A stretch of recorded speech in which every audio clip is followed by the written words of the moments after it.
Ella es investigadora del Centro de Biología de la Universidad de Concepción y además es doctora en recursos naturales. Su presentación se llama Transgénicos, mitos y realidades. Hola, buenas tardes ya. Me imagino que ya están con harta información muy distinta.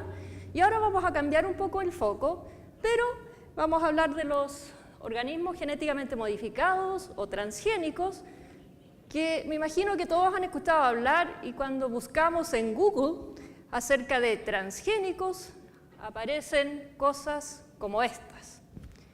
Y genera miedo, ¿cierto? Genera susto.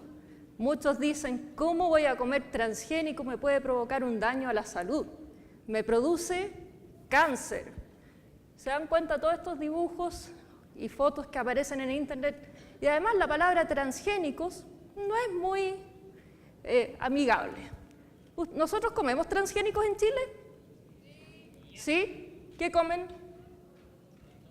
De todo. Bueno, vamos a ver si es verdad o no, porque hay muchos mitos acerca de los transgénicos, y si yo les pregunto a cada uno de ustedes ¿qué es un transgénico?, vamos a encontrar distintas definiciones. Además, una de las primeras cosas que la gente dice, transgénicos, la verdad es que a mí no me gustan porque no son naturales, ¿cierto? Es como lo típico. Pero, ¿qué es natural? ¿Reconocen estos cultivos que están acá? Que eso es una lechuga, zanahoria, maíz. Los consumimos a diario. Y resulta que esos originalmente eran esto. ¿Parece alguna lechuga? No. ¿Parece zanahoria? ¿Maíz? Esos eran los cultivos originales. Cuando el hombre empezó a ser recolector, ¿cierto? Empezó a mirar, todo parecía lo que hoy en día mal llamamos, pero malezas. Todos parecían malezas y las probaba, a lo mejor probaba algo y se podía morir, probaba otra cosa y le gustaba, y empezó a hacer un proceso de selección y mejoramiento. Y es así como en el caso del maíz, tenemos que su ancestro se conoce con el nombre de teosinte, que es esto que tenemos acá, que hace más de 7.000 años atrás el hombre lo empezó a seleccionar, empezó a generar distintas variedades, y hoy en día tenemos muchas variedades de maíz o de choclo, ¿cierto?, que va a estar pronto a salir acá en Chile cerca de diciembre, enero, para hacer las famosas humitas, pastel de choclo. Malos ejemplos a la hora de almuerzo, pero podríamos seguir, ¿cierto? Y esto mismo, el mejoramiento genético, lo hemos hecho con todos los tipos de cultivos, ¿cierto? Con manzanas, papas, zapallo, porotos, todo lo hemos ido haciendo, y es un proceso que conocemos como mejoramiento genético convencional o tradicional, en el cual tenemos una variedad comercial, que es la que vendemos normalmente, pero le falta alguna característica que no tiene y se la queremos dar a través de un gen. Hacemos un cruzamiento con una variedad que sí lo tenga y obtenemos una nueva variedad. Y en este caso podemos extrapolar lo mismo al caso humano. Todos nosotros somos producto de un cruzamiento genético. Todos tenemos un padre y una madre.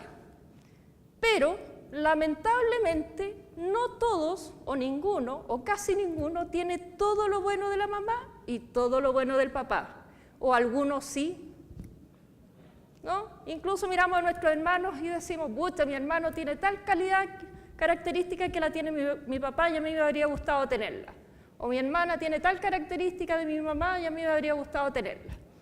Y eso ocurre en la naturaleza también. Entonces hacemos cruzamiento y tenemos cosas buenas y malas en un cultivo que vamos a obtener. Y así hemos ido seleccionando los distintos cultivos.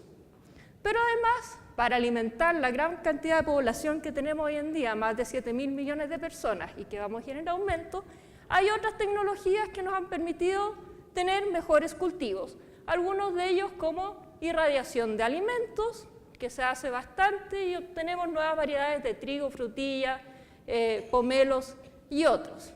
Y acá, entonces, técnicas no naturales tampoco, porque es un proceso de irradiación sobre el cual estamos obteniendo nuevas variedades. Pero hasta ahora no hemos hablado de transgénicos, ¿cierto? Son solamente técnicas de mejoramiento genético convencionales. Pero si veo transgénicos, la verdad es que la gente dice, no confío en este tipo de alimentos, los transgénicos no.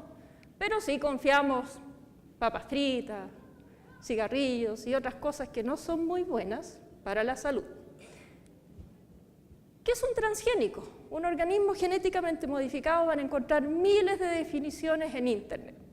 Pero una de las que a mí me gusta, porque es bastante simple, es un organismo en el que nosotros vamos a introducir un pedacito de ADN que tiene una información foránea, generalmente precisa y definida. Vale decir, nosotros vamos a tomar un solo gen que va a dar una sola característica al cultivo que nosotros queremos mejorar.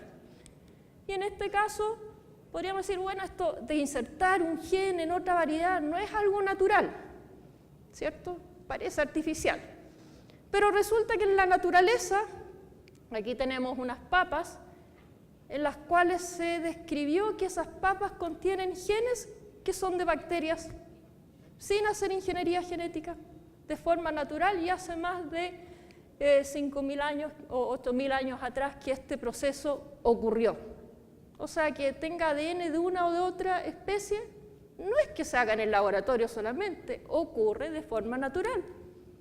Bueno, podrían decir ya, pero de bacteria a planta, está bien. Pero también se ha visto que pasan genes de plantas no relacionadas. Y este es un caso, ¿cierto?, de una festuca que obtiene de otro pasto genes sin que de ellas sean compatibles, pero se encuentran genes. Entonces también hay transferencia de ADN desde una planta hacia otra.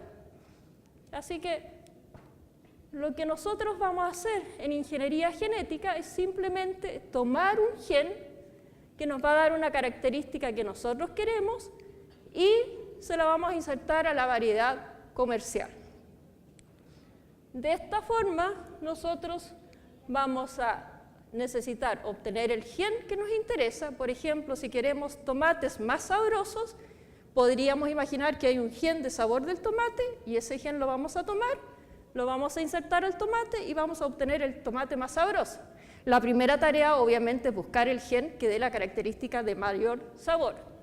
Vamos a hacer un proceso de transformación empleando distintas técnicas.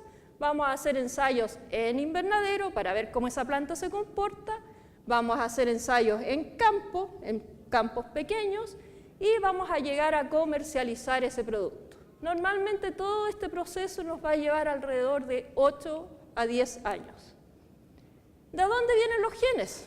Bueno, podemos tomar un gen que venga desde una bacteria, se lo insertamos a una planta. Por ejemplo, tenemos bacterias que se llaman Bacillus thuringiensis, que tienen un gen que actúa como un insecticida, mata insectos. Por lo tanto, en el caso de los transgénicos, lo que se hizo fue tomar el gen responsable de matar a los insectos y ese gen se inserta en la planta. Ahora la planta se puede defender de los insectos. También hay genes de plantas que se insertan en plantas. Tenemos acá el caso del arroz dorado, que es un arroz enriquecido en vitamina A, en el cual se agregaron genes, por ejemplo, de esta planta de Narcissus, que tiene la capacidad de producir vitamina A, y ahora el arroz es dorado porque es más amarillento y produce entonces mayor contenido de vitamina A. Y también podemos tener genes que vengan de animales o de humanos con la finalidad de producir productos con fines farmacológicos. Una vez que tenemos estos genes insertados en las plantas, tenemos que evaluar esas plantas, ver cuántas copias tiene, una serie de cosas, y ver que la planta que nosotros queremos es la que se produce. Vale decir, hacemos un control de calidad bastante exhaustivo. Y muy importante, cada vez que uno produce un transgénico tenemos que evaluar la seguridad desde el punto de vista alimentario. Vale decir, se hacen muchos ensayos en laboratorio para demostrar que el transgénico que uno produce es tan seguro como el producto, el equivalente no transgénico. Vale decir, es tan seguro como, no estamos diciendo que es más seguro, sino que es tan seguro comerse este pimiento rojo que se produce de forma por mejoramiento genético comercial, a comerse este pimiento rojo que está genéticamente modificado. Entonces después hacemos estos ensayos de campo donde vemos que la planta se comporta de la forma que yo quiero y registro mis variedades, porque producir una variedad, una nueva variedad, un nuevo cultivo, ya sea transgénico o no transgénico, toma mucho tiempo. Entonces, al igual que el desarrollo de software, uno tiene que proteger su producto. Y para proteger su producto hago un registro de variedades y con eso lo puedo comercializar después. Llego a la comercialización y normalmente me voy a demorar 7 años en el mejor escenario, 12 años en el peor escenario.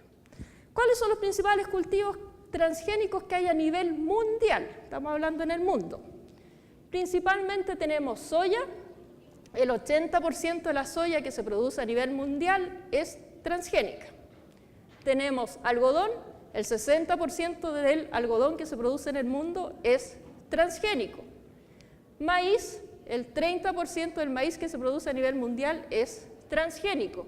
Canola, el 20% de la canola, el raps o la Brassica napus, ¿cierto?, es transgénica. ¿Cuáles son las características que estas tienen? Normalmente resistencia a insectos, que se llaman BT, o tolerancia a herbicidas. Y también hoy en día plantas que tienen ambas características. Esta es la evolución que han tenido los cultivos transgénicos en el mundo. Si nosotros vemos, los primeros transgénicos empezaron a comercializar en 1996, hace más de 20 años atrás, mucho tiempo. Muchos de ustedes ni siquiera habían nacido cuando se empezaron a comercializar los primeros transgénicos. Y podemos ver que la mayoría de estos al inicio, que es la línea azul, fueron producidos en países industrializados o en países desarrollados.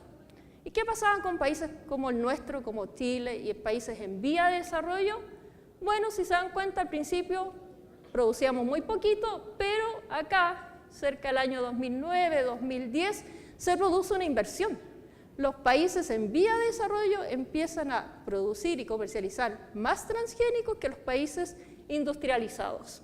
Y hoy en día hay cerca de 200 millones de hectáreas comerciales. ¿Cuáles son las características principalmente? Tolerancia a herbicida, que es la línea verde, ¿cierto? Tolerancia a insectos, que es la azul, y que tiene ambas características. Vale decir, hoy en día la principal cantidad de plantas comerciales transgénicas que hay es porque tienen tolerancia a insectos, resistencia a insectos y tolerancia a herbicida. Estos son los principales países que comercializan transgénicos. ¿Cuál es el número uno? Obvio. ¿Cuál será? Estados Unidos, ¿cierto? Estados Unidos, número uno. Número dos, Brasil. Número tres, Argentina. Número cuatro, Canadá. Vale decir, los principales países que comercializan transgénicos están en América. Y si miramos acá también tenemos países como China, India y otros. ¿Y Chile aparece acá en el mapa? ¿Se dan cuenta? Aquí está Chile. ¿Producimos transgénicos? ¿Comercializamos transgénicos? La verdad es que no. Nosotros en Chile lo único que hacemos es tomar semillas que provienen del hemisferio norte, semillas transgénicas, que cuando allá en el hemisferio norte es otoño e invierno, acá es primavera-verano. Por lo tanto, se traen las semillas, se siembran, se producen más semillas y esas semillas, el 100% de las semillas que se producen, son reexportadas a su país de origen. Por lo tanto, acá en Chile, si ustedes van al supermercado, absolutamente ninguna de las frutas ni verduras que ustedes van a consumir son transgénicas. Si el tomate es desabrido, no es porque sea transgénico. El tomate es desabrido porque se ha hecho un proceso de mejoramiento genético convencional, donde por distintas características se cosecha el tomate verde desde la plantita y se hace madurar posteriormente. Las peras asiáticas son mejoradas genéticamente. Vale decir, ninguno de los productos que nosotros comemos hoy en día en Chile son transgénicos. Entonces, cuando les pregunté si habían consumido transgénicos, la respuesta es no. Lo que sí es si nosotros como país no producimos mucha soya, o casi nada. Y la soya, se recuerdan, era 80% transgénica. Por lo tanto, esa soya que nosotros compramos principalmente desde Argentina, la soya sí es transgénica. Y todos aquellos productos que contengan soya, si ustedes leen la etiqueta, esa soya es de origen transgénico. Lo mismo con algunos productos que contienen maíz. ¿Hace mal para la salud? No. Está más que demostrado. Entonces, hasta ahora no se ha demostrado que exista daño por el consumo de transgénicos en el ser humano, ni en animales, ni tampoco sobre el ambiente. Se han consumido por más de 20 años en países como Estados Unidos, Canadá y muchos otros. Lo consumimos de manera directa o como derivado en galletas u otros. Es una gran oportunidad para Chile. Lamentablemente en Chile no tenemos la posibilidad de producir transgénicos para su uso comercial interno, lo cual es una pérdida para nuestros agricultores, sobre todo pensando en el cambio climático. Como han escuchado varias charlas acerca del cambio climático, no se está afectando como país, vamos a tener zonas más secas. Si tenemos más zonas secas, va a disminuir la producción agrícola. Si disminuye la producción agrícola, estamos en problemas. Una oportunidad sería hacer transgénicos tolerantes a sequía que pudiésemos sembrar en esas zonas. Entonces, ¿por qué tanta controversia acerca de los transgénicos? La verdad, no hay ninguna base científica para oponerse a los organismos genéticamente modificados. Son seguros para la salud, son seguros para el ambiente. Sí, hay movimientos anti-globalización. Mucha gente se opone a los monopolios, lo cual depende de la opinión de cada uno, puede estar bien, ¿cierto? Pero si nos oponemos a los monopolios, no le echemos la culpa a la tecnología. Es lo mismo que dijésemos, no queremos usar celulares porque los celulares los producen prácticamente 3 o 4 compañías en el mundo. Nadie se opone a los celulares por eso, ¿cierto? Entonces hagamos el mismo raciocinio. Económico, lo mismo, ¿cierto? Se concentra en pocas empresas y esto ha causado, por ejemplo, que en Europa mucha de la gente tenga una mala percepción de los transgénicos. Sin embargo, los laboratorios en Europa y muchas empresas en Europa están desarrollando transgénicos. Con eso, ¿cierto? Mensaje final es que toda nueva tecnología, aunque esta de nueva no tiene absolutamente nada, pero acá en Chile todavía seguimos con una cierta reticencia, causa rechazo. Y acá, ¿cierto?, en aquellos tiempos protestaban contra la rueda porque la rueda podría causar problemas, pero si no hubiésemos avanzado, no hubiésemos dado ese paso, seguramente no estaríamos ni con autos ni con muchos avances tecnológicos. Así que con eso finalizo y ahí están los datos de contacto si quieren mayor información. Gracias.